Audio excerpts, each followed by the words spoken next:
கலங்கலப்பா கலங்க. இதுல எப்படி சிரிக்க முடியும்?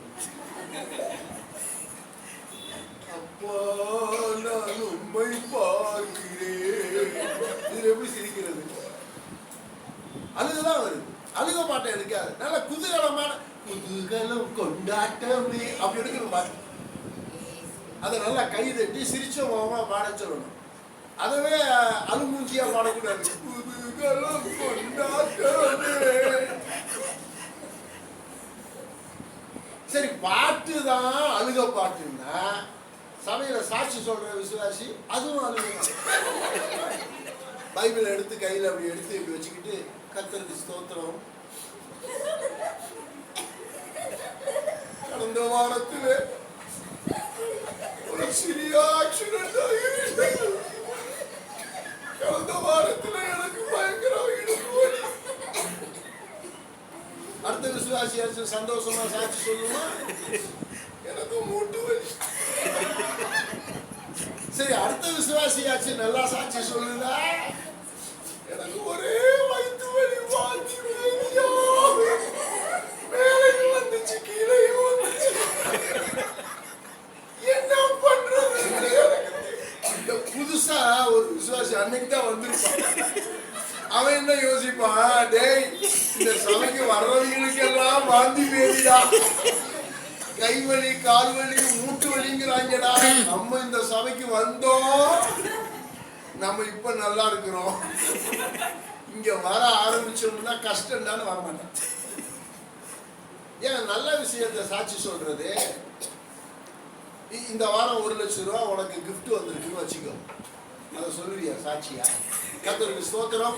கடந்த வாரத்திலே எங்க சொந்தக்காரர் ஒருவர் வந்தார், ஃபாரின்ல இருந்து, செலவுக்கு வைத்துக்கொள் என்று 1 லட்சம் ரூபாய் கொடுத்தார். ஹல்லேலூயா அப்படி சொல்ல, அதை சொல்ல மாட்டேன். ஏன் அதை சொல்ல மாட்டான்னா, பாஸ்டர் 10,000 ரூபாய் தசமா, பாஸ்டர் 10,000 ரூபாய் என்ன கேட்டுருவாரு, தசமா கேட்டுருவாரு, அதை மறைச்சிருவான். இந்த விசுவாசி சாட்சி சொல்றதெல்லாம் எது தெரியுமா? கீழே விழுந்தது, அடிபட்டது, காய்ச்சல், பீச்சல், எரிச்சல், கூச்சல், விளங்காத விசுவாசி. நல்ல விஷயத்தை சொல்ல மாட்டான். சரி, சாட்சி தான் அப்படி. அடுத்து என்னது? பிரசங்கம். சரி, பிரசங்கம் ஆச்சு, கொஞ்சம் சந்தோஷமா பண்ணலாமா? கவலைப்படாத மகளே, கர்த்தர் உன்னோடு கூட இருக்கிறார். அதுவும் அழுக, பாட்டு அழுக, ஜெபம் அழுக, சாட்சி அழுக, பிரசங்கம் அழுக. சபை எப்படி உருப்படும்? எனக்கு சுத்தமா பிடிக்காது. அல்லேலூயா. அந்தரங்கத்துல அழு தேவ சமூகத்துல, வெளியரங்கத்துல சந்தோஷமா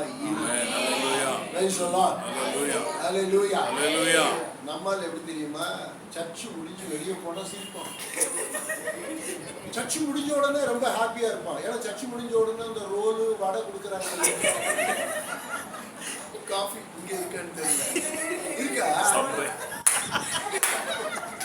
முடிஞ்ச உடனே அக்கா நல்லா இருக்கீங்களா, அக்கா எப்படிக்கா இருக்கீங்க, சோமா இருக்கீங்களா அக்கா அப்படிமா, 2 வடை இல்ல ரோல், டீ, காஃபி, அவ்வளோ ஹாப்பி. அதை விட நான் பண்ற பிரசங்கம் எவ்வளவு ஆசீர்வாதம்.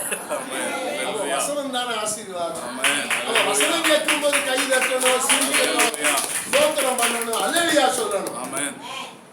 அப்ப செத்தவ மாதிரி உட்கார்ந்து ரோல் திங்கும் போது செத்தவ மாதிரி தான்.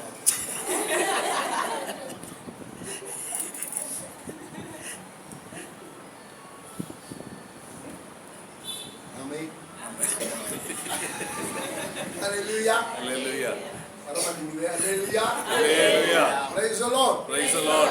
Amen. Amen. இயேசுநாதரே மாத்திக்கிட்டாரு தான் வாழ்க்கையை. நான் பழைய ஏற்பாடுல கோவப்பட்டு பயங்கரமா அடிச்ச எல்லாரையும், வனாந்தரத்துல விசுவாசியாத அத்தனை பேரையும் கொன்னார். 6 லட்சம் பேர் புறப்பட்டான். 2 பேர் தவிர அத்தனை பேரையும் கொண்டுட்டார். பழைய ஏற்பாட்டுல தேவன் பெலிஸ்தர்களை வெற்றானார், வெட்ட சொன்னார்.